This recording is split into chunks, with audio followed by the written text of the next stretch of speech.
सलाम सलाम, praise the Lord, hallelujah. सभी भाई बहनों को प्रभु यीशु मसीह के पाक मधुर मीठे नाम में हमारा प्यार भरा सलाम। परमेश्वर का धन्यवाद एक बार फिर से प्रभु ने हम लोगों को अपने सिंहासन के नज़दीक बुलाया है, क्योंकि उसने अपना सिंहासन लगाया है, इसलिए हम परमेश्वर का धन्यवाद देंगे। और लगातार हम लोग बाइबल अध्ययन के अंदर बने हुए हैं, इसलिए परमेश्वर का धन्यवाद, परमेश्वर की स्तुति, परमेश्वर की तारीफ। और आइए हम लोग प्रार्थना में जाएंगे और उसके तुरंत बाद हम लोग संदेश में जाएंगे, है ना। We will go into the परमेश्वर के द्वारा जो बाइबल अध्ययन है उसके अंदर जाएंगे। तो आइए हम लोग प्रार्थना करें। धन्यवाद धन्यवाद धन्यवाद।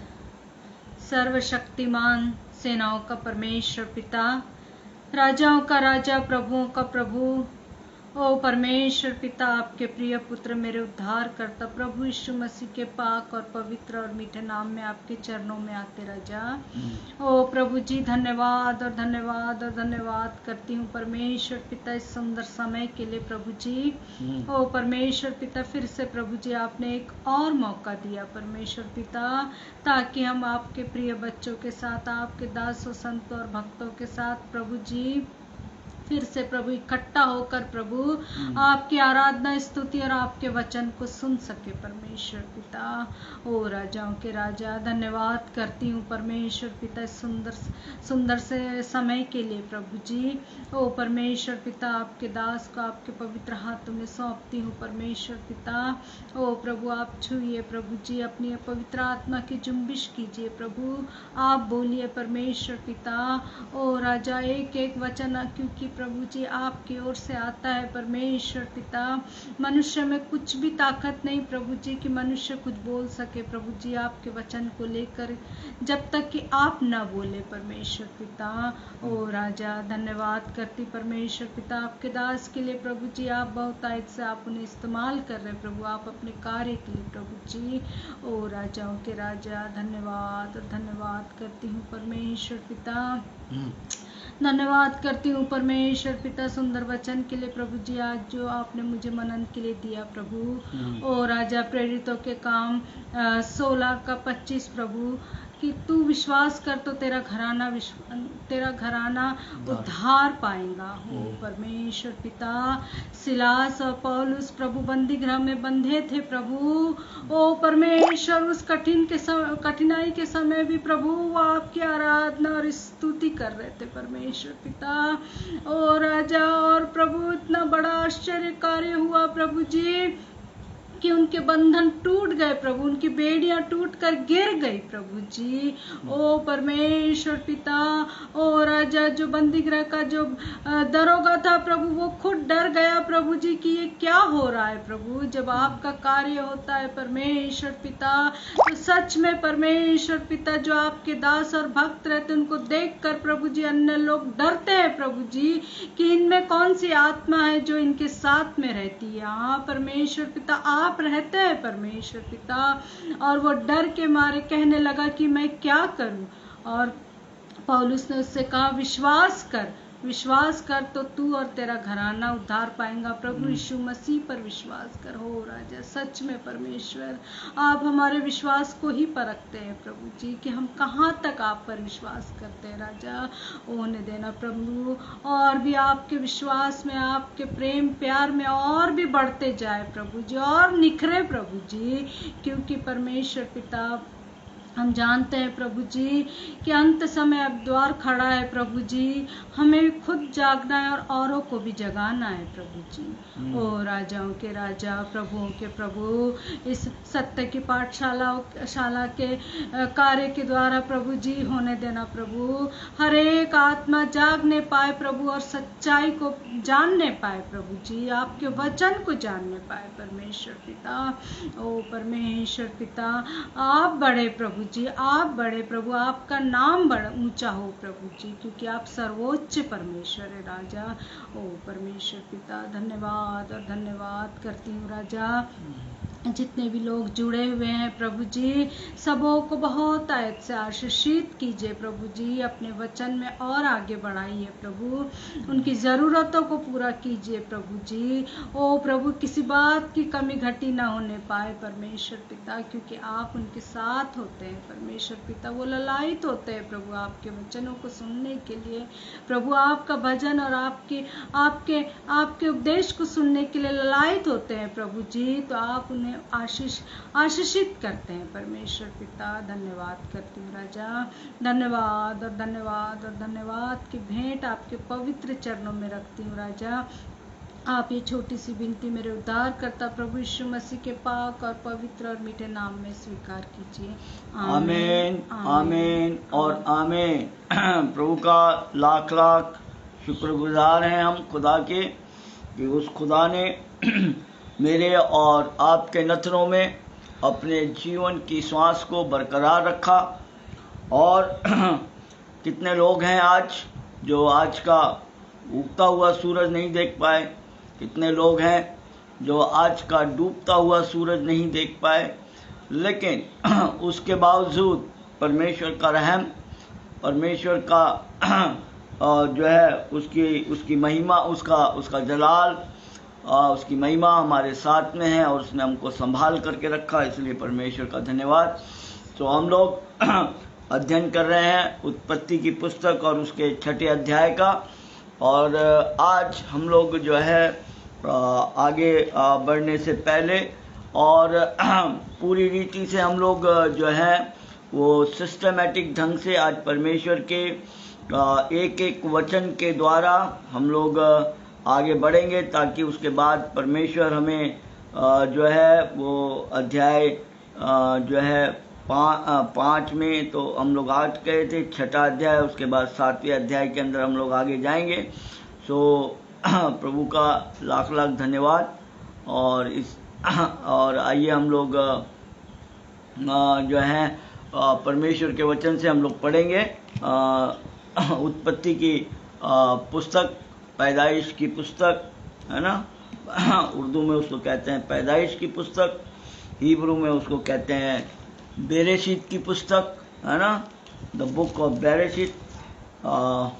इंग्लिश में जेनेसिस, उर्दू में पैदाइश और हिंदी में उत्पत्ति का 6:4।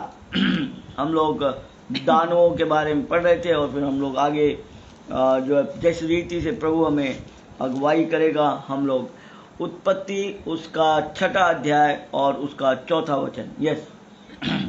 उन दिनों में पृथ्वी पर दानव रहते थे। उन दिनों में पृथ्वी पर दानव रहते थे। हाँ। और इसके पश्चात जब परमेश्वर के पुत्र मनुष्य की पुत्रियों के पास गए, तब उनके द्वारा जो पुत्र उत्पन्न हुए वे शूरवीर होते थे, जिनकी कीर्ति प्राचीन काल से प्रचलित है।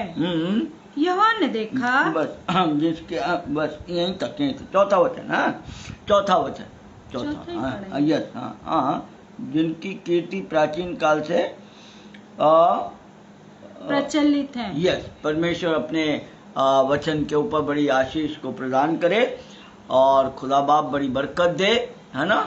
और प्रभु जो है हमसे बात कर रहा है और आज हम थोड़ा सा सिलसिलेवार जो है खुदा के कलाम से, प्रभु के वचनों से और इन तमाम चीज़ों को हम लोग देखेंगे। तो देखिए, हिंदी में अभी हम लोगों ने पढ़ा, है ना, हिंदी में हमने पढ़ा कि उन दिनों में पृथ्वी पर दानव, उन दिनों में, है ना, और इसके पश्चात, यानी उन दिनों के पश्चात। उन हिंदी के अंदर ट्रांसलेशन थोड़ा सा, मतलब जब हम पढ़ते हैं ना तो बराबर ध्यान में नहीं आता है कि वचन किस रीति से जो है वो उस चीज़ को बोलता है। तो उन दिनों में पृथ्वी पर दानव रहते थे और इसके पश्चात जब परमेश्वर के पुत्र मनुष्य की पुत्रियों के पास गए, तब उनके द्वारा जो पुत्र उत्पन्न हुए वे शूरवीर होते थे, जिनकी कीर्ति प्राचीन काल से, है ना, प्राचीन काल से, यानी यही समय से जो है यहाँ पर। अब यहाँ पर वचन जो है वो दो बातों के बारे में बता रहा है। इस पृथ्वी का नाश होने से, इस पृथ्वी के प्रथम युग का आदम से लेकर के और नूह और उसके पुत्र को बचाए जाने तक, यानी 10वीं पीढ़ी को उसने बचा लिया और पूरी 9 पीढ़ी का अंत 1656वें साल के अंदर वो करने के लिए जा रहा है। सो वो बता रहा है कि ये दानव तब भी पृथ्वी पर थे और बाढ़ आने के बाद भी पृथ्वी के ऊपर थे, है ना। उन दिनों में का मतलब है जो है हिंदी के अंदर यहाँ पर लिखा है और इसके पश्चात, है ना, किसके पश्चात, उसकी आयु 100 और उन दिनों में पृथ्वी पर दानव रहते। और उसके पश्चात जब परमेश्वर के पुत्र मनुष्यों की पुत्री के पास आए तब उनके द्वारा, इसके पश्चात, आफ्टर द फ्लड। अब इसको क्लियर रीति से अगर हमको देखना है तो हमको 2-3 ट्रांसलेशनों का सहारा लेना पड़ेगा, तब हम जो है इस ट्रांसलेशन को, इस भाषांतर को। अब देखिए उर्दू के अंदर जो किताब, जो पैदाइश की पुस्तक लिखी गई है उसके अंदर बड़े साफ रीति से इसका भाषांतर हुआ है। कैसे? उन दिनों में ओके, यहाँ पर तो सिर्फ उन दिनों में लिखा है, लेकिन यहाँ पे और बाद में भी उर्दू बाइबल बड़े अच्छे से ट्रांसलेशन करती है। उन दिनों में और बाद में भी दुनिया में देवकामत अफराद थे। देवकामत उर्दू के अंदर दानवों को, राक्षसों को, है ना, जो बॉडीली बहुत ऊपर नीचे होते हैं उनको दानव कहा जाता है, जो मनुष्य जातियों से अलग रहते हैं। ओके, बिल्कुल, मतलब ऑर्डिनरी मैन, जो रियल मैन है, उनसे एक अलग प्रकार का जो उनकी जो देह होती है, उनका जो शरीर होता है। तो उर्दू बाइबल बड़े साफ रीति से लिख रही है, उन दिनों में और बाद में भी दुनिया में देवकामत अफराद थे, जो इंसानी औरतों और उन आसमानी हस्तियों की शादियों से पैदा हुए। जो इंसानी औरतों और उन आसमानी हस्तियों की शादियों से पैदा हुए थे, यह देवकामत अफराद कदीम जमाने के मशहूर शूरमा थे। यह देवकामत, ये दानव, ये राक्षस अफराद कदीम जमाने के मशहूर शूरमा थे। ओके, नाउ अगर आपके पास किंग जेम्स वर्जन बाइबल है इंग्लिश का, तो वो भी थोड़ा निकाल लीजिए। देखिए इंग्लिश का किंग जेम्स वर्जन बाइबल जो है, ये बिल्कुल बहुत नज़दीकी ट्रांसलेशन है हिब्रू का। हिब्रू की जो पुस्तक है, हिब्रू जो जिस भाषा के अंदर जो लिखा गया, उसका बहुत ही नज़दीकी ट्रांसलेशन है। और यहाँ पर हिब्रू बाइबल के मतलब जो किंग जेम्स वर्जन बाइबल है, वो इस रीति से ट्रांसलेशन करती है, there were giants in the earth in those days and also after that. देखिए हिंदी में ट्रांसलेशन नहीं हुआ उसके बाद, हिंदी में ट्रांसलेशन, लेकिन English Bible, king James version Bible के अंदर उसका ट्रांसलेशन बराबर हुआ है, जैसे उर्दू के अंदर कहा उन दिनों में और बाद में भी। यानी ये जो बाढ़ आई उससे पहले भी दानव थे और उसके बाद में भी दानव थे, और वो कैसे थे, क्यों थे, उसके बारे में सारी बातें परमेश्वर का वचन बतलाए हमको जो है, और प्रभु बतलाएगा, गाइड करेगा। So in King James, there were giants in the earth in those days and also after that, when the sons of God came into the daughters of man, and they bare children to them, और उन्होंने उनके लिए संतानें उत्पन्न, बच्चे उत्पन्न किए, and they bear children to them, the same became mighty man, और वही बच्चे जो उनके द्वारा पैदा हुए वो बड़े सामर्थी हो गए, बड़े बलवान शूरवीर हो गए। Mighty man which were of old, जो प्राचीन काल से हैं, है ना, मैन ऑफ रिनोवन, है ना, बहुत ही प्रचलित, रिनोवन यानी मशहूर, रीनोवन मशहूर, है ना, प्रचलित, मशहूर, बहुत प्रचलित, जिनकी कीर्ति थी पूरी की पूरी। ओके ना, और इस आयत को समझने के लिए हमें मूल भाषा में भी जाना पड़ेगा। हमें मूल भाषा, क्या ये ऐसी की ऐसी है? इंग्लिश में तो ऐसा हो गया, हिंदी में भी ऐसा, और हिंदी के अंदर बराबर क्लियर नहीं आ पाया, तो उर्दू में हमने देख लिया, इंग्लिश जो बहुत नज़दीकी का ट्रांसलेशन था। नाउ वी विल, जो मूल भाषा में जो ये किताब लिखी गई, पैदाइश की किताब जिसे बेरेशित कहते हैं, उसका ट्रांसलेशन भी हम, उसका वहाँ कैसे लिखा हुआ है, नेफेलिम हया इरेट्स, नेफेलिम हया इरेट्स, नेफेलिम मतलब दानव, हया थे, इरेट्स पृथ्वी पर। उसके बाद दूसरे शब्द है उसका योम, योम हेम गेम आकार, योम हेम गेम आकार, मतलब योम का मतलब दिनों में, हेम का मतलब उन दिनों में, गेम जो है और शब्द के लिए उसका इस्तेमाल किया गया है, आकार और उसके बाद भी, उन दिनों में और उसके बाद भी। ओके, कैन, वो कैन नहीं, कैन आशेर बो बेन, कैन का मतलब तब, आशेर का मतलब जब, बो का मतलब पास आए, और बेन का मतलब पुत्र। तब जब पास आए पुत्र, कौन? इलोहिम एल बात एडम, परमेश्वर के पुत्र, किसके? इलोहिम यानी परमेश्वर के, किसके पास में आए? बात यानी पुत्रियां, और एडम यानी मनुष्य की पुत्रियां, मनुष्य की पुत्रियों के पास जब वो आए। गिबोर शूरवीर, शूरमा, बहुत बड़े बड़े ऊंचाई, है ना, आम जो परमेश्वर ने जो मनुष्य रचा था उसकी आकृति से बहुत परे दिखने वाले लोग, है ना, उनको कहते हैं शूरवीर। बाइबल उनको शूरवीर कहती है। आशेर जो ओलम जो शब्द है वो प्राचीन काल के लिए है, पुराने के लिए है। ओलम, ईश मनुष्यों, और शेम मशहूर थे, प्रचलित थे। ओके, सो बाइबल जो है इसका ये अब ये सारी चीजें जो हैं वो किस लिए है प्रियो?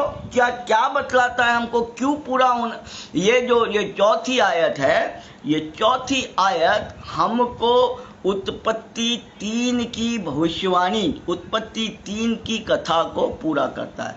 उत्पत्ति 4 बतलाता है कि ये दानव जो है बाढ़ आने से पहले और बाढ़ आने के बाद में है। तो ये कहाँ भविष्यवाणी की गई और कैसे की गई? क्योंकि इसको पूरा होना जरूरी है प्रियो, इसको पूरा होना। पिछले संदेश में परमेश्वर ने हमें बताया था अपनी भूमिका के अंदर कि परमेश्वर अपने हर एक कार्य को जो उसका वचन कहा गया है वो उसको पूरा करता है। अब कहानी कहाँ से शुरू हुई तो निकालिए, पैदाइश की पुस्तक यानी उत्पत्ति की पुस्तक, पैदाइश की पुस्तक यानी उत्पत्ति की पुस्तक 3रा अध्याय और उसका 6ठा और 7वां वचन।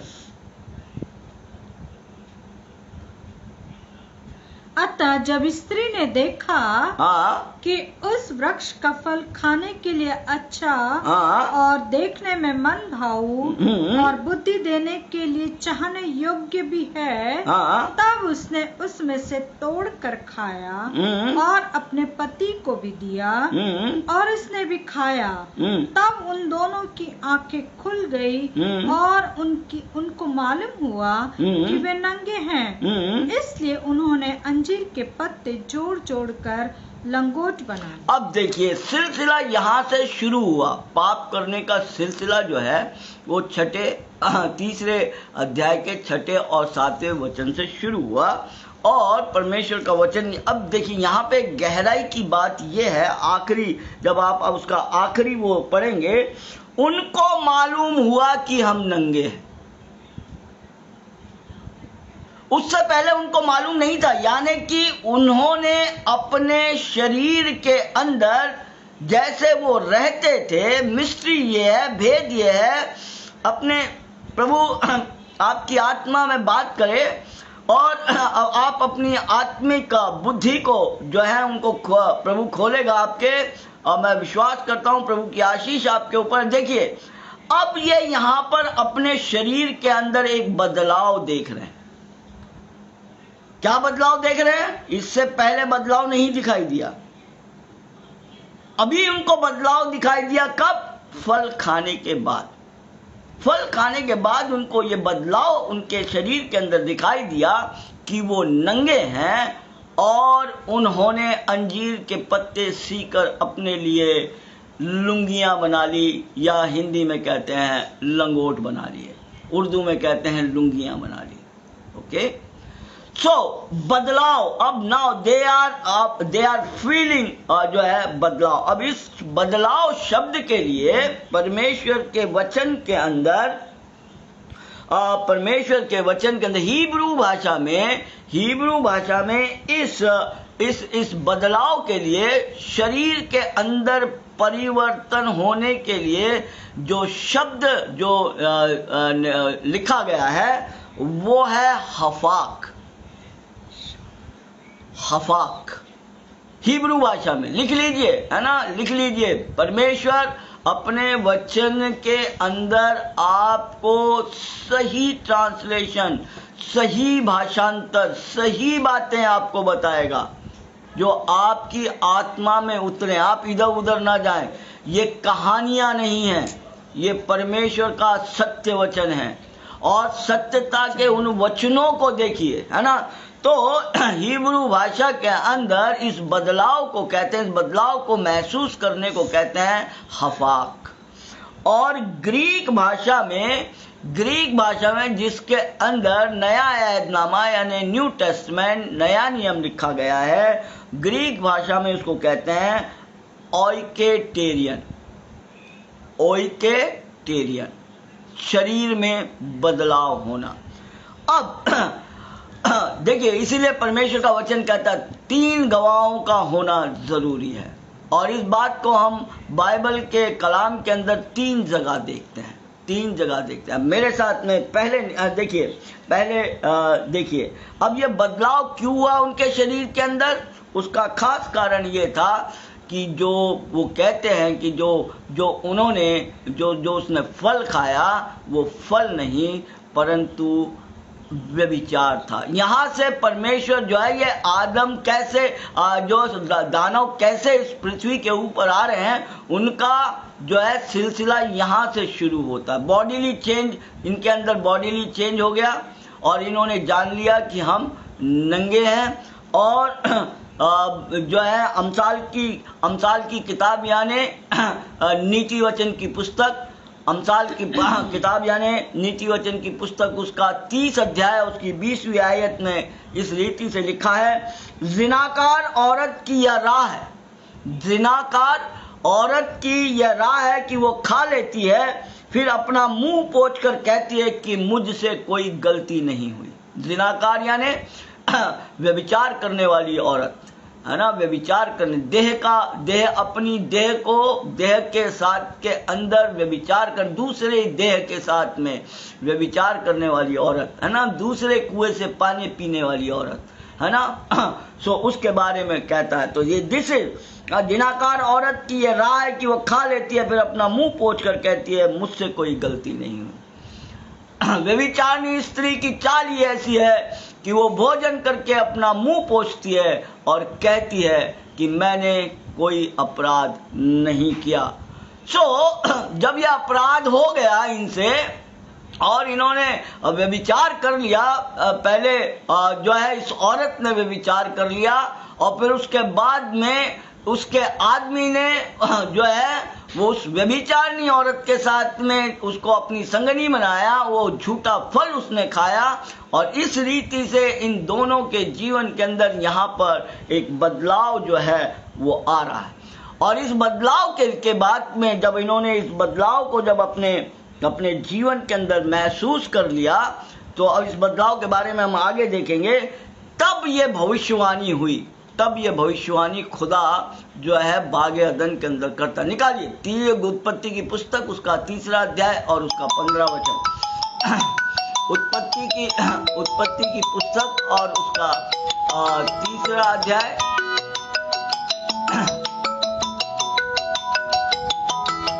उत्पत्ति की पुस्तक और उसका 3 अध्याय और उसका 15 वचन। यस, हाँ।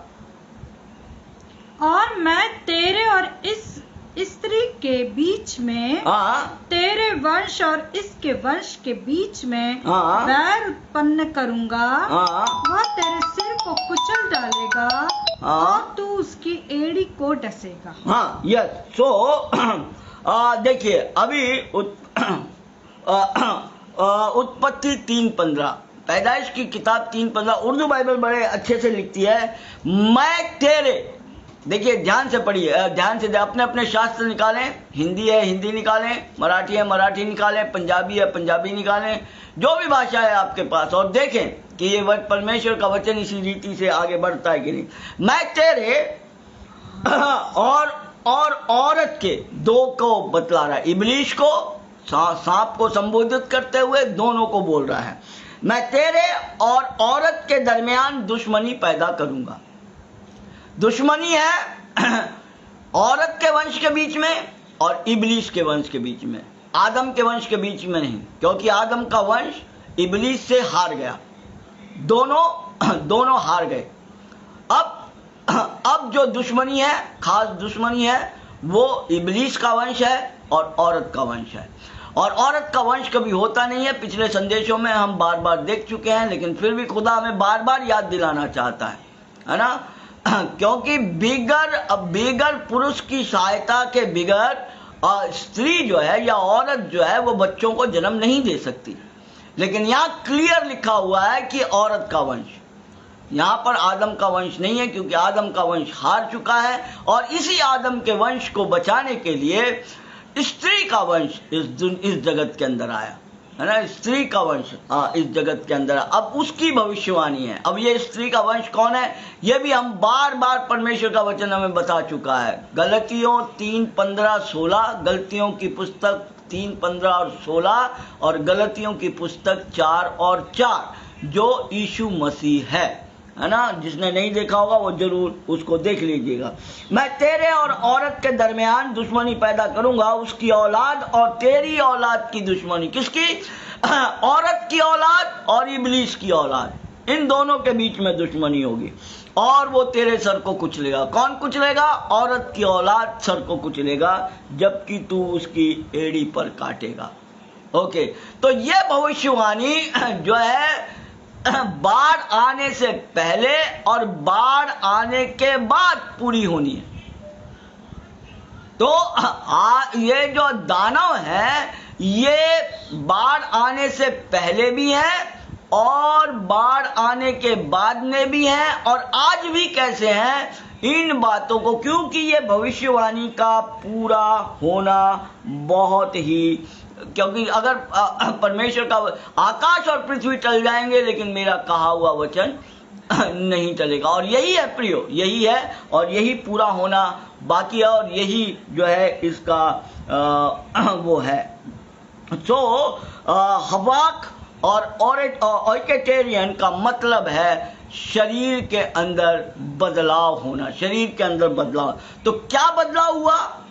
पिछले संदेशों में भी खुदा ने हमको बड़े साफ रीति से बताया कि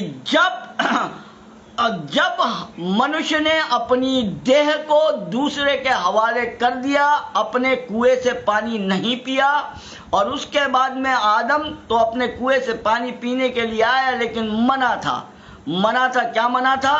कि वह व्यभिचारिणी स्त्री है ना, जो व्यभिचार कर चुकी है, उसके साथ संगम। व्यवस्था विवरण की पुस्तक, लय व्यवस्था की पुस्तक, जब हम आगे बढ़ेंगे, त्यागी हुई स्त्री से, व्यभिचारिणी स्त्री को जो अपना अंग बनाता है, वह भी व्यभिचार करता है ना। जो औरत अपने पति के लिए वफादार नहीं रही, और जब तक कि वो कलवरी के क्रूस, देखिए, प्रभु को न जानने से पहले दुनिया के सारे पाप माफ हैं, लेकिन खुदा को जान लेने के बाद में, सच्चाई को जान लेने के बाद के अंदर, अगर कोई मन से और तन से और विचारों से, किसी भी रीति से अगर वो पाप करता है, तो नरक का भागीदार है। चाहे फिर वो मन से करे, चाहे वो, यीशु मसीह ने साफ कहा कि कहते हैं कि व्यभिचार नहीं करना, परंतु यदि तूने उस निगाह से भी देख लिया और उस रीति से उस स्त्री या पुरुष के बारे में, स्त्री को कहा उस पुरुष के बारे में सोच लिया, और पुरुष को कहा कि अगर उस स्त्री के बारे में तूने, उस पुरुष के बारे में तू सोच ली, तो इसका मतलब तुम व्यभिचार कर चुके हो,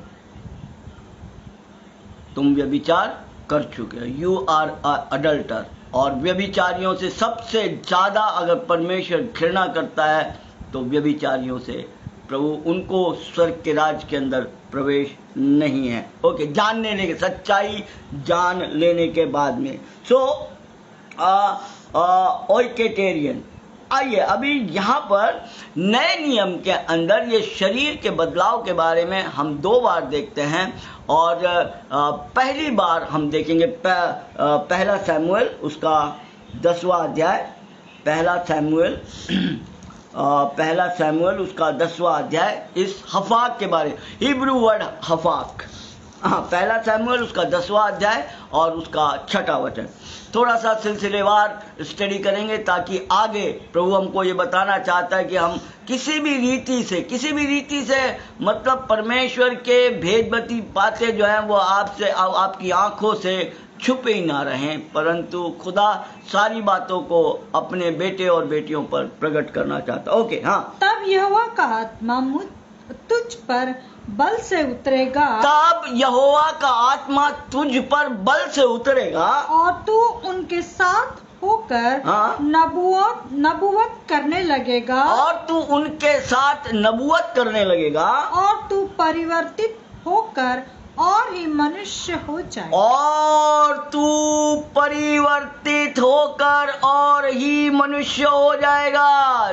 देखिए, परिवर्तित 2 प्रकार का परिवर्तन, एक आत्मिक परिवर्तन और एक पाप के द्वारा जो है पाप में पड़ने का परिवर्तन। दोनों बार आदमी बदलता है उसके जीवन के अंदर। क्यों, कैसे बदलता है?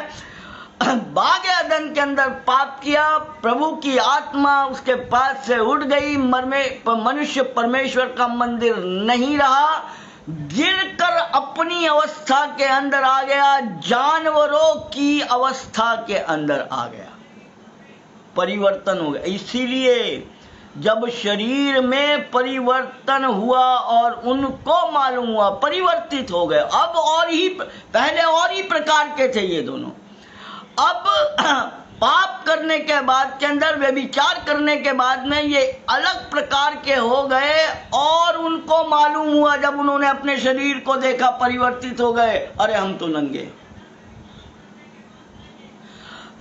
शाऊल को परमेश्वर ये बतलाता है, जब उसको चुनता है राजा बनाने के लिए, जब आप देखेंगे शाऊल को जब चुनता है, तब वो उसको कहता है कि जब खुदा की रूह तुझ पर आएगी और तू नबूवत करने लगेगा, तब क्या हो जाएगा? तू और ही प्रकार का एक रब रब का रूह आप पर भी नाजिल होगा और आप उनके साथ नबूवत करेंगे, उस वक्त आप फर्क शख्स में तब्दील, फर्क शख्स में नहीं, और फर्क शख्स और ही प्रकार के शख्स में तब्दील हो जाएंगे, परिवर्तित हो जाएंगे। कब?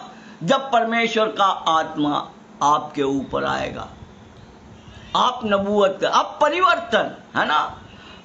वहां पाप में गिर गए, परिवर्तन हुआ, नबूवत करने लगे। खुदा वहां पे प्रॉमिस कर रहा है शाऊल को कि जब खुदा की रूह तुम पर उतरेगी, आपके अंदर एक फर्क, आप एक फर्क शख्स हो जाएंगे। आप एक आम आदमी से, इसीलिए स्पिरिचुअल मैन, कार्नल मैन, इन दोनों के अंदर, और पापी सिनर मैन, इन तीनों के अंदर बहुत बड़े अलग फर्क है। कार्नल मैन, कार्नल जो है वो भी शारीरिक ही है ना। तो इनमें और स्पिरिचुअल मैन और वो मैन में जमीन इंसान का अंतर है।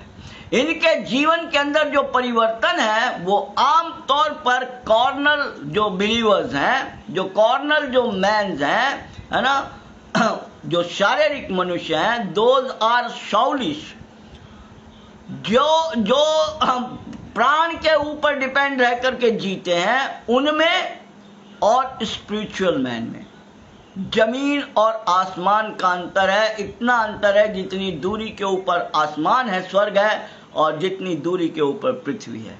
सो गॉड वॉन्ट्स टू, परमेश्वर चाहता है, खुदा चाहता है कि आपने, है ना, देखिए उसके बारे में जब हम देखेंगे, प्रभु यीशु मसीह का सबसे बड़ा उदाहरण है। प्रभु यीशु मसीह कहां से आए थे? प्रभु यीशु मसीह ऊपर से आए थे, है ना। आगे जब हम देखेंगे, है ना, उनकी स्वर्गीय देह है। हालांकि वो मिट्टी के बर्तन के अंदर आए, मरियम से उन्होंने जन्म लिया, है ना। आगे हम लोग इसका खुलासा अभी प्रभु करेगा अपने वचन के द्वारा। वचन कहता है कि तू और ही प्रकार से परिवर्तित हो जाएगा, फर्क शख्स हो जाएगा। नाउ अब हम लोग इस बार, इसीलिए वचन कहता है, खुदा का कलाम कहता है कम से कम 3 गवाह जो है वो होने चाहिए। ओके, अब निकालिए दूसरा कुरिन्थियों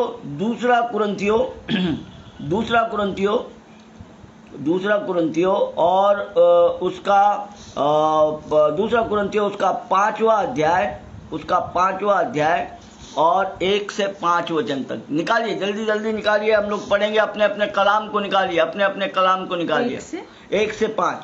क्योंकि हम जानते हैं जब हमारा पृथ्वी पर का डेरा शरीर का घर गिराया जाएगा, जब हमारा पृथ्वी पर का डेरा शरीर का घर गिराया जाएगा, हाँ, तो हमें परमेश्वर की ओर से हाँ, स्वर्ग पर एक ऐसा भवन मिलेगा, तब हमें परमेश्वर की ओर से स्वर्ग पर एक ऐसा भवन मिलेगा जो हाथों से बना हुआ नहीं, परंतु चिरस्थायी है, हमेशा हमेशा के लिए। हाँ, इसमें तो हम कहराते और बड़ी लालसा रखते हैं, हाँ, कि अपने स्वर्गीय घर को पहन ले, हाँ, कि हम इसके पहनने से हाँ, हम नंगे न पाए जाए। हम नंगे, देखिए पौलुस को ये दर्शन, हम नंगे ना पाए जाए। कहाँ नंगे पाए गए? व्यभिचार करने के बाद में नंगे पाए गए, परिवर्तित हो गए वहां पर, है ना। हाँ, आगे। हाँ, और हम इस डेरे में रहते हुए हाँ, बहुत से दबे कहराते रहते हैं, हाँ, क्योंकि हम उतारना नहीं वरन और पहनना चाहते हैं। उतारना नहीं, इस नंगी देह को उतारना नहीं, और उसके ऊपर, है ना, कार्नल बिलीवर, झूठे भेड़ों के रूप में भेड़िए बनना, हिपोक्रेट, बहरूपिये बनना, समय के ऊपर हालेलुया हालेलुया हालेलुया, और बाद में जो खाना ही है। जो मक्खी है उसको गू पे बैठना है, बैठेगी, गुड़ पे बैठना है, मिठाई की दुकान पे बैठना है, बैठेगी। मिठाई की दुकान की तुलना अगर हम मंदिर, मस्जिद और चर्च से करें, और उस गंदगी की तुलना अगर हम संसार में होने वाले तमाम गंदे कामों से करें तो कोई अलग नहीं है ना, मक्खी का जीवन। ओके, हाँ, ताकि वह जो मरणहार है जीवन में डूब जाए, जिससे हमें इसी बात के लिए तैयार किया है। वह परमेश्वर है जिसने हमें बयाने में आत्मा भी दिया है। जिसने हमें बयाने के अंदर देखिए, अभी परमेश्वर का वचन देखिए, यहाँ पर जो ग्रीक भाषा का जो शब्द है ओइकेटेरियन, शरीर में बदलाव, उसके बारे में क्या कह रहा है देखिए बड़े साफ। प्रकाशन जो है खुदा अपना मुखाशिफा अपने बच्चों के ऊपर बड़े इसे डालता है। देखिए पौलुस को वो बतलाता है, क्या कहता है, इसलिए हम इस झोपड़ी में कहराते हैं। उर्दू बाइबल कहती है हम झोपड़ी यानी ये घर। हिंदी में कहता है कि हम इस घर के अंदर, है ना, क्या कहता है, हम इस घर के अंदर कहराते हैं। हाँ, कहराते हैं, है ना। कहराने का मतलब आपने समझा। जब आदमी अपने दुख के अंदर कहराता है ना। लास्ट समय के ऊपर जब मेरे पिताजी प्रभु के पास में जाने वाले थे, तब वो रात को कहराते थे अपनी देह के अंदर, अपने घर के अंदर। वो घर में कहराते मतलब जो घर, यहाँ वचन घर क्या बतला रहा है? घर का मतलब है हम इस देह के अंदर, इस घर के अंदर रहते हैं। मनुष्य एक आत्मा है और परमेश्वर की श्वास जब इस हाड़ और मांस से, इस मिट्टी के पुतले से जब टकराई, और पिछले संदेशों के अंदर परमेश्वर ने हमको बताया कि अय्यूब की पुस्तक उसके 10वें अध्याय के अंदर कि कैसे परमेश्वर ने इस मिट्टी के अंदर हाड़ और मांस चढ़ाया और खून का संचार हुआ। तो मनुष्य एक आत्मा है, उसका एक प्राण है जो शरीर में रहता है। ये घर है, ये घर के बारे में बतला रहा है। दिस इज है ना, ये घर के अंदर मनुष्य एक आत्मा है। The man is a spirit and he has a soul and he lives in this body, and that is why the word of God says you are the temple of God. इसीलिए परमेश्वर का वचन कहता है तुम परमेश्वर के मंदिर हो, है ना। आदमी का जिस्म है और जिस पे सैदा है जहां, आदमी का जिस्म है और जिस पे सैदा है जहां, ये एक मिट्टी की इमारत, एक मिट्टी का मकान, ये एक मिट्टी की इमारत, एक मिट्टी का मकान। तो खून का गारा बनाया ईंट जिसमें हड्डियां, तो खून का गारा बनाया ईंट जिसमें हड्डियां, और चंद सांसों पे रुका है ये ख्याले आसमां के मौत की पुरजोर आंधी, और जब इससे टकराएगी, के मौत की पुरजोर आंधी जब इससे टकराएगी, और टूट करके ये इमारत खाक में मिल जाएगी। प्रियो, वचन कहता है हम इस झोपड़ी में कहराते और आसमानी घर पहन लेने की शदीद आरजू तो है, उसको पहनना तो चाहते हैं, लेकिन पुराने चोले को उतारना नहीं चाहते हैं। पुराने चोले को नहीं उतारना चाहते। और नया जीवन तो तब तक आएगा ही नहीं, जब तक दाना मरेगा नहीं तब तक नया जीवन नहीं आएगा। दाना जब तक खाक में नहीं मिलेगा,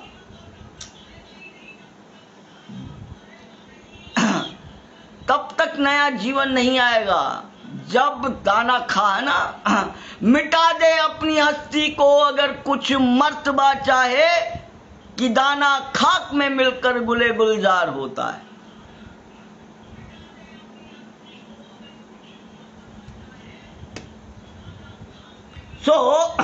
इस झोपड़ी में रहते हुए, इस घर के अंदर रहते हुए, है ना, क्योंकि हम फानी लिबास उतारना नहीं चाहते। फानी लिबास झूठा, है ना, झूठी धार्मिकता, है ना, झूठी धार्मिकता जो हमने ओढ़ी हुई है, जो झूठी धार्मिकता फकीयों ने, फरीसियों ने, यहूदियों ने और इजराइलियों ने ओढ़ी हुई थी, वही उसको हम उतारना नहीं चाहते, परंतु उसी में बने रहना चाहते हैं, है ना, उसी में बने रहना चाहते हैं। एक बार कुछ जो है मद्रास के अंदर एक बड़ा सम्मेलन था और मैं गया, वहाँ पर गया हुआ था, तो हमारे कुछ महाराष्ट्र के जो लोग थे वो सबको एक ही जगह हम लोग एकत्रित थे, और जब हम लोग वहाँ पर एकत्रित थे, सवेरे की जो आराधना जो थी वो लीड करने का काम मुझे दिया गया था, बहुत पहले की बात है। वहाँ पर बहुत सारे लोग आए थे, अलग अलग डिनोमिनेशन से और सारी जगह से आए थे, तो उन्होंने कहा, और यंग था मैं उन दिनों के अंदर, एज ज़्यादा नहीं थी, शायद 30-32 साल की उम्र थी, और वहाँ उन लोगों के बीच के अंदर परमेश्वर के वचन का प्रचार कर, लोगों ने सुना, बड़े ध्यान से सुना, बहुत ध्यान से, लेकिन प्रभु ने जब उनसे बातचीत की और वो जब सब खत्म हो गया तो ऑल ओवर महाराष्ट्र के लोग, एक बहुत बड़ा हाल था और वहाँ पर जो है वो किया गया था, तो लोगों की टिप्पणियां सुनी। फिर एक कहता है मैं तो अलायंस में पैदा हुआ, अलायंस में ही मरूंगा, एक कहता मैं तो बैप्टिस्ट में पैदा हुआ, बैप्टिस्ट में ही मरूंगा, एक कहता मैं सीएनआई में पैदा हुआ, मैं सीएनआई में ही मरूंगा, एक कहता मैं यूसीएनआई में पैदा, मैं यूसीएनआई में ही मरूंगा। जो लिबास पहना हुआ है, अभी यहां पर मैं किसी डिनोमिनेशन को कंडेम नहीं कर रहा हूं, ना प्रभु चाहता है, लेकिन प्रभु यह बतलाना चाहता है कि आपके अंदर, आपकी खोपड़ी के अंदर, है ना, जब हम पैदा होते हैं, इस संसार के, ये पूरे संसार का हाल है, जो इंसान जिस जगह, जिस घर के अंदर पैदा होता है, वो बच्चे का दिमाग उस समय उसकी कोरी सलेट होती है, और वो जो बात उसके मस्तिष्क के अंदर लिख दी जाती है, वो जिंदगी भर तक वो मिटने वाली नहीं होती है, जब तक कि वो खुदा के लहू से, है ना, उसको मिटा सकता है तो खुदा का लहू मिटा सकता है, और खुदा का कलाम मिटा सकता है, क्योंकि खुदा के कलाम के अंदर जाना नहीं चाहते, खुदा के कलाम को पढ़ना नहीं चाहते, और जब तक खुदा का कलाम जाएगा, और पुरानी दाखरस में नया दाखरस नहीं भरा जा सकता, क्योंकि पुरानी दाखरस के अंदर अगर नया दाखरस आप भरोगे तो वो मस्कें फट जाएंगी, वो मस्कें फट जाएंगी, तो जीवन बर्बाद हो जाएगा। इसलिए परमेश्वर का, यीशु मसीह के पास में प्रभु पहले, देखिए, परमेश्वर बचाता है लेकिन पहले मरने के लिए बुलाता है। परमेश्वर के सही वचन का प्रचार जो है, उसके खुदा का कलाम का सही प्रचार, परमेश्वर यीशु मसीह के पास आना है तो मरने के लिए आना है, कि दाना खाक में मिलकर गुलजार होता है। जब तक खुदा के साथ मरोगे नहीं प्रियो, तब तक गुलजार नहीं होगे। यीशु मसीह के साथ मरोगे नहीं तो गुलजार नहीं होगे, क्योंकि पुराने लिबास को पहन रखा है और आप उसको उतारना नहीं चाहते हैं। यह है ऑकेटेरियन। यहाँ पर देखिए, हम उस लिबास को उतारना नहीं चाहते, बल्कि उस पर आसमानी घर का लिबास पहन लेना चाहते हैं, दिखावटी। उस लिबास के ऊपर दूसरा लिबास, है ना, कोट पहन लेना चाहते हैं, उस कोट के ऊपर कोट पहन लेना चाहते हैं। प्रियो, बदलाव, है ना, बदलाव। ओके, नाउ आइए हम लोग एक और वचन पढ़ेंगे। इनको हम 2 बार पहले भी पढ़ चुके हैं। ओके, पढ़िए। अभी देखिए, अब तो ये 2 बातें तो मनुष्य के जीवन के परिवर्तित, है ना, शरीर के अंदर बदलाव की बात बता। अब देखो, देवदूतों के अंदर, गिराए हुए स्वर्गदूतों के अंदर कैसे बदलाव होता है। ओके, यहूदा की पत्री 6 और 7वां वचन। यहूदा प्रकाशित वाक्य से पहले, यस, 6 और 7वां। हाँ, फिर जिन स्वर्गदूतों ने अपने पद को स्थिर न रखा, अपने पद को स्थिर नहीं रखा। उर्दू बाइबल कहती है जो उस दायरे अख्तियार में न रहे, दायरे उनका एक दायरा था, जो अपने दायरे अख्तियार के अंदर नहीं रहे।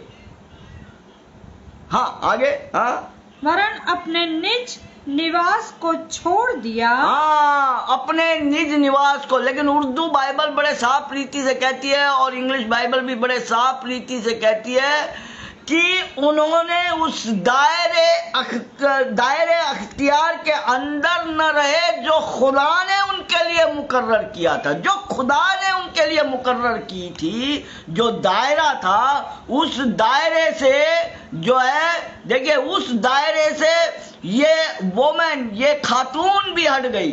कहाँ हट गई? बागे अदन के अंदर दायरा था, उसका दायरा था, उसको जिस रीति से बनाया गया था, उसके लिए जो कुआं था वो आदम था जिससे उसको पानी पीना था, लेकिन उसने अपने उस कुएं से पानी नहीं पिया, अपने दायरे को छोड़ दिया। हाँ, यस, उसने उनको भी उस भीषण दिन के न्याय के लिए अंधकार में जो सदा काल के लिए है बंधनों में रखा है। हाँ, जिस रीति से सदोम और अमोरा और उनके आसपास के नगर जो इनके समान व्यभिचारी हो गए थे और पराये शरीर के पीछे लग गए थे, आग के अनंत दंड में पड़कर दृष्टांत ठहरे हैं। यस, सो देखिए, अब ये जो फॉलन एंजल्स हैं, क्या क्या इनके शरीर में, यहाँ पर जो बदलाव शब्द ओकेटेरियन, हफाक हिब्रू में, और यहाँ पर ओकेट ग्रीक भाषा, क्योंकि नया ऐदनामा ग्रीक भाषा के अंदर लिखा गया है। ओके, तो यहाँ इनके क्या किया, इन्होंने इनके लिए जो दायरा मुकर्रर था, इन्होंने उस दायरे मुकद्दर उसको और अपनी और क्या किया, यह मुकर्रर किया था, बल्कि जिन्होंने अपनी रिहाइश गाह को तर्क कर दिया। इनकी रिहाइश गाह कौन क्या थी? स्वर्ग, हेवन। लेकिन उन्होंने उस अपनी रिहाइश गाह को, क्योंकि पृथ्वी, धरती मनुष्यों के लिए रची गई और बसने के लिए बसाई गई, स्वर्ग परमेश्वर के लिए है और उसके स्वर्गदूतों के लिए। बदलाव। और प्रियो, जब इसीलिए उत्पत्ति 6:4 कहता है, बाढ़ आने से पहले और बाढ़ आने के बाद इनका रहना, इन दानवों का, इन राक्षसों का रहना जो है वो इस पृथ्वी के ऊपर और आज भी हैं, और वो आज किस रीति से पाए जाते हैं उनके बारे में जो है हम लोग, ये नेफिलिम है ना। लेकिन परमेश्वर ने वो जो बॉडीली जो उनका वो होता था, उसको अब हम लोग आगे आने वाले इसके अंदर जो है उसको हम लोग सिलसिलेवार परमेश्वर की एक एक आयत से देखेंगे कि बाढ़ के बाद में इनका पूरा चरित्र लिखा हुआ है, अब तक का पूरा चरित्र है बाइबल के अंदर, है ना। तो हम लोग उनको उस बात को देखेंगे। अब मुकाशिफा की पुस्तक जो उत्पत्ति कहती है वही मुकाशिफा यानी प्रकाशित वाक्य की पुस्तक कहती है। क्या कहती है? आइए निकालिए मुकाशिफा की पुस्तक, है ना। मुकाशिफा की पुस्तक जल्दी से हम लोग निकालेंगे, कुछ बातों को हम लोग देखेंगे यहाँ पे। मुकाशिफा यानी प्रकाशित वाक्य की पुस्तक 12 अध्याय और उसके 7 वचन से लेकर के 13 वचन तक हम लोग जो है वो पढ़ेंगे। हाँ जल्दी से। फिर स्वर्ग में लड़ाई हुई। हाँ, फिर देखिए जो उत्पत्ति के अंदर हुआ, स्वर्ग से गिराया गया, है ना। वो जो स्वर्गदूत जो गिराया गया, जो उत्पत्ति के अंदर आया हुआ है, उत्पत्ति के अध्याय के अंदर आसमान पे जंग छिड़ी गई। हाँ आगे। मिकाएल और उसके स्वर्गदूत अजगर से लड़ने को निकले। वो अजदेह से, उस अजगर से, उस सांप से, उस इब्लीस से मिकाएल और स्वर्गदूत लड़े। ये वो स्वर्गदूत हैं जो परमेश्वर की महिमा के लिए हमेशा उसके साथ में उपस्थित रहते हैं और स्वर्ग में विराजमान है। हाँ, परंतु प्रबल न हुए, और स्वर्ग में उनके लिए फिर जगह न रही। और फिर उनके लिए जगह न, किसके लिए? इस इब्लीस के लिए, इस अजदेह के लिए, है ना, इस शैतान के लिए जगह न रही। हाँ, तब वो बड़ा अजगर अर्थात वही पुराना सांप जो इब्लीस और शैतान कहलाता है और सारे संसार का भरमाने वाला है, पृथ्वी पर गिरा दिया गया। हाँ, उसके दूत उसके साथ गिरा दिए गए। अब इसके दूत यहाँ पर गिरा दिए गए। आदम जो है उसने उनका काम का जो है उसने उसको बहका दिया। 2 ही आदमी को बहकाया। देखिए, हाँ, कौन थे? 2 ही थे वहां पे, एक आदम थी, एक हवा, और हवा को बहकाने के अंदर वो कामयाब हो गया। हाँ, फिर मैंने स्वर्ग से यह बड़ा शब्द आते हुए सुना। हाँ, अब हमारे परमेश्वर का उद्धार और सामर्थ और राज्य और उसके मसीह का अधिकार प्रकट हुआ है। बस देखिए, ये भविष्यवाणी है, ये होना जरूरी है ना। मसीह का वंश आएगा और झगड़ा किसके साथ है? दुश्मनी किसके साथ है? सांप के वंश के साथ। और जब वो गिरा दिया गया, तभी से देखिए, प्रकाशित वाक्य उस भविष्यवाणी को पूरा कर रहा है। और क्या कह रहा है कि अब स्वर्ग से एक शब्द, है ना, खुशी का शब्द जो है आसमान की एक ऊंची आवाज सुनाई दी गई। अब हमारे खुदा की नजात, कुदरत और बादशाही आ गई है और उसके मसीह का अख्तियार आ गया। बता दिया गया था, भविष्यवाणी हो चुकी है, मसीह का अख्तियार आएगा, है ना। गिरा दिया गया, है ना, और उसकी संतान इस संसार के अंदर फैलेगी। स्त्री का वंश आएगा, वो उनको हराएगा, वो उनके सर को कुचलेगा। आदम के वंश का नजात होगा, वो उनको बचाएगा। लेकिन किन को? जिनके कान हैं वो सुन ले। झूठे लिबास पहनने वालों को नहीं बचाने वाला। शरीर में बदलाव हुआ है क्या? परिवर्तित हुए हो क्या? यीशु मसीह को पहन लिया है क्या? अब देखिए आगे किस रीति आगे के वचन को। हाँ, क्योंकि हमारे भाइयों पर दोष लगाने वाला, हाँ, जो रात दिन हमारे परमेश्वर के सामने उन पर दोष लगाया करता था, हाँ, गिरा दिया गया है। हाँ, वे मेमने के लहू के कारण, हाँ, और अपनी गवाही के वचन के कारण, हाँ, उस पर जयवंत हुए, हाँ, और उन्होंने अपने प्राणों को प्रिय न जाना। किसके मेमने के? देखिए, without the blood of Christ. आज इस संसार के अंदर जो कलाम सुनाया जाता है, उस कलाम के अंदर खुदा का खून नहीं होता प्रियो। मेमने का लहू नहीं है, मेमने का खून नहीं है। जो समाचार जो सुनाया जाता है वो सूखा समाचार होता है। वो परमेश्वर के वचन के खून से लदा हुआ समाचार नहीं होता, और इसलिए उनके हृदयों का खतना नहीं होता। और इसलिए वो सिर्फ इस देह के अंदर दूसरी देह को एक हिपोक्रेट के रूप के अंदर पहन लेना चाहते हैं, इसमें भी बसे रहना चाहते हैं, और उन बातों को सुनकर उसको भी उससे कुछ नहीं होता, है ना। गधे ने शेर का चमड़ा पहन लिया था, खा के मस्त आ गया, तो चिल्लाने लगा अपनी असली आवाज के अंदर, तो डंडे ही डंडे, जूते ही जूते मारे किसानों ने।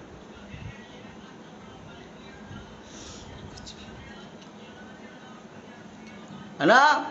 तो गधे कभी भी जो है शेर का चमड़ा पहन लेने के बाद के अंदर जो है वो शेर नहीं बन जाते।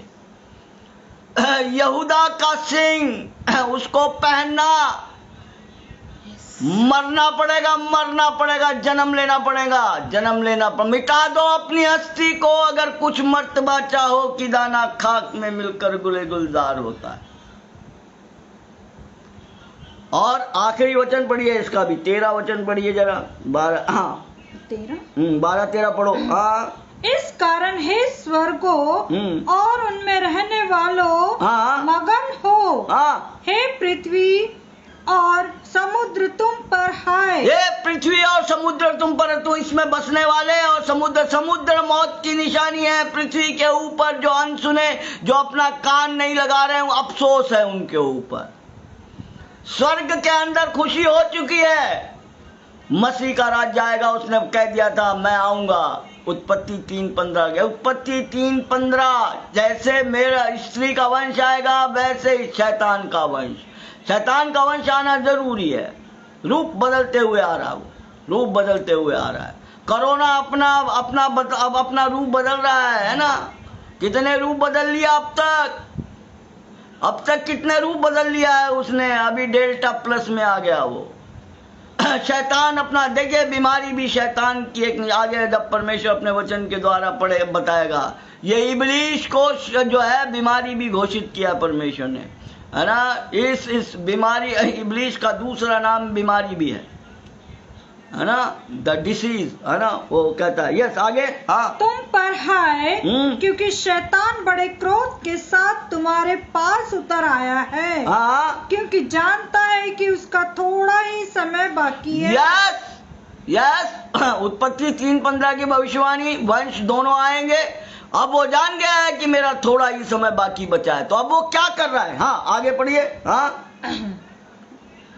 जब अजगर ने देखा कि मैं पृथ्वी पर गिरा दिया गया हूँ, तो उस स्त्री को जो बेटा जनी थी सताया। उस स्त्री को, आप खातून के पीछे पड़ गया। वचन यहाँ पर जो है, यहाँ पे जो है वो ये जो उर्दू बाइबल कहती है कि अब जब उसको पता चल गया है मेरा वक्त कम है, 6 दिन पूरे हो चुके हैं प्रियो, अब तो वक्त कम है, अब देर नहीं होगी, अब देर नहीं होगी, अब खुदा का आना, मेरे प्रभु का आना नजदीक है, अब देर नहीं होगी। तो क्या किया उसने, वो तभी से पता चल गया था उसको, परमेश्वर है ना, परमेश्वर उसको मालूम था कि 6 दिन के अंदर नाश हो जाएगा। मनुष्यों के लिए ये 6000 वर्ष है, लेकिन ये 6 दिन का खेल है परमेश्वर की निगाह में। उसको पता चल गया था मैं गिरा दिया गया, अब वंश मेरा भी है, जो है वो कर रहा आगे आगे। जब हम और आगे, सो अब किसके पीछे पड़ गया वो उस खातून के पीछे पड़ गया जो बच्चा जनी थी, वो मरियम, जिसने, जो स्त्री का वंश को लेकर के आई। और आज उस स्त्री के वंश, वो कलीसिया जो उसकी फसली से बाहर निकली, अब उस कलीसिया के पीछे पड़ा है, उस खातून के पीछे पड़ा है, उस मसीह के खातून के पीछे पड़ा है जो मसीह को जन्म देते हैं, मसीहत को जन्म देते हैं, जो मसीहत को अब वो जो बच्चा जनी थी, है ना, जो बच्चा जनी थी, उस वहां से वो दुल्हन निकली। मरियम ने स्त्री के वंश को लेकर के आया, और यीशु मसीह के फसली से दुल्हन निकली। लोहू का जब फसला मारा गया तो पानी और लोहू बाहर निकला, और औरत तब ही बाहर निकलती है जब वो उसके अंदर हो। देखिए भेद की बात परमेश्वर बताना चाहता, सुनिए। हवा जो है पहले आदम के अंदर थी, और तब फसली बाहर निकाली गई। और ठीक इसी रीति से जब तक आप मसीह में कलवरी के क्रूस पर उसके साथ में मरोगे नहीं, तो लोहू की धारा बहकर, पानी की धारा बह करके आप उसके फसली से बाहर नहीं निकलोगे, आप मसीह की दुल्हन नहीं हो, हरगिज नहीं हो। परमेश्वर का वचन बतलाता है, this is the wrong doctrine. जो सिर्फ कहते हैं मुझे उसको हे प्रभु कह दो। अरे तुम कोई तीर मार रहे हो क्या? पूरे शैतान जो है, पूरे शैतान जब आगे जब प्रभु अपने वचन के द्वारा, बस सब शैतान उसको प्रभु कहते हैं, वो उसको प्रभु कहते हैं, झूठा लिबास। तो अब वो पीछे पड़ा हो, किसके पीछे पड़ा हुआ है? अब मसीह लोगों के पीछे पड़ा हो। आइए प्रार्थना करेंगे आगे प्रभु, और 1 या 2 भागों के अंदर जो है इन मनुष्य के पुत्र, मनुष्य की पुत्रियां और जो है ये दानव और आज तक के इतिहास के अंदर हमें आगे बढ़ाएगा। प्रार्थना करेंगे। स्वर्गीय पिता, आपके कदमों में आते प्रभु, धन्यवाद, स्तुति, तारीफ और प्रशंसा करते हैं प्रभु जी। प्रभु जी आप निरंतर अपने सिंहासन को हमारे बीच के अंदर लगाते प्रभु जी, हमारी भूखी और प्यासी आत्माओं को तृप्त करते, इसलिए आपका धन्यवाद, आपकी स्तुति, आपकी तारीफ प्रशंसा करते हैं। आपके बच्चों की सारी ज़रूरतों को अपने स्वर्गीय भंडार से पूरा करें प्रभु, इनकी शारीरिक, पारिवारिक प्रभु जी और प्रभु जो भी इनकी ज़रूरतें हैं प्रभु जी, और आत्मिक ज़रूरतें विशेष रीति से जो आप हर एक दिन के बाद में प्रभु अपने सिंहासन को लगाकर पिता परमेश्वर आप ज़रूरतों को पूरा कर रहे हैं, इसलिए हम आपका धन्यवाद, आपकी स्तुति, तारीफ और प्रशंसा करते हैं प्रभु। इनके तमाम बेटे बेटियों को, पति पत्नियों को, भाई बहनों को, रिश्तेदारों को पिता परमेश्वर, इनके पड़ोसियों को प्रभु आपके पवित्र हाथों में सौंपते हैं प्रभु जी। हर एक को संभालिए, रक्षा और रखवाली कीजिए, कोई भी नाश ना हो प्रभु जी। आप चाहते हैं कि कोई भी नाश ना हो। हमारे देश के राष्ट्रपति, प्रधानमंत्री, मंत्रिमंडल, हमारे तमाम पिता परमेश्वर राज्य के मुख्यमंत्री और पिता परमेश्वर तमाम तीनों सेनाएं, पुलिस वाले पिता परमेश्वर, पुलिसकर्मी, पुलिस अधिकारी, तमाम डॉक्टर और नर्सेस प्रभु जी, प्रार्थना करते हैं तमाम हमारे उन भाइयों के लिए जो अपने दुख और दर्द से पिता परमेश्वर बिस्तर के ऊपर कह रहे हैं प्रभु जी।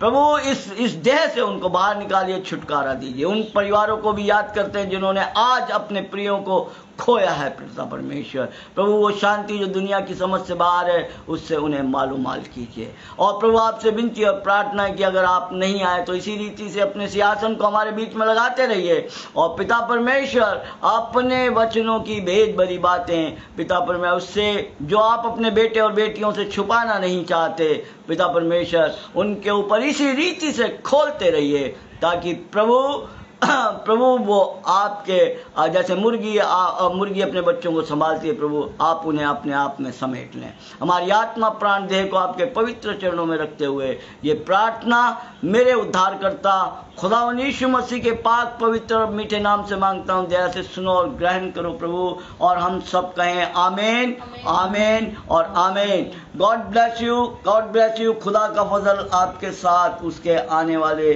दूसरे आगमन तक आप पर बना रहे। God bless you.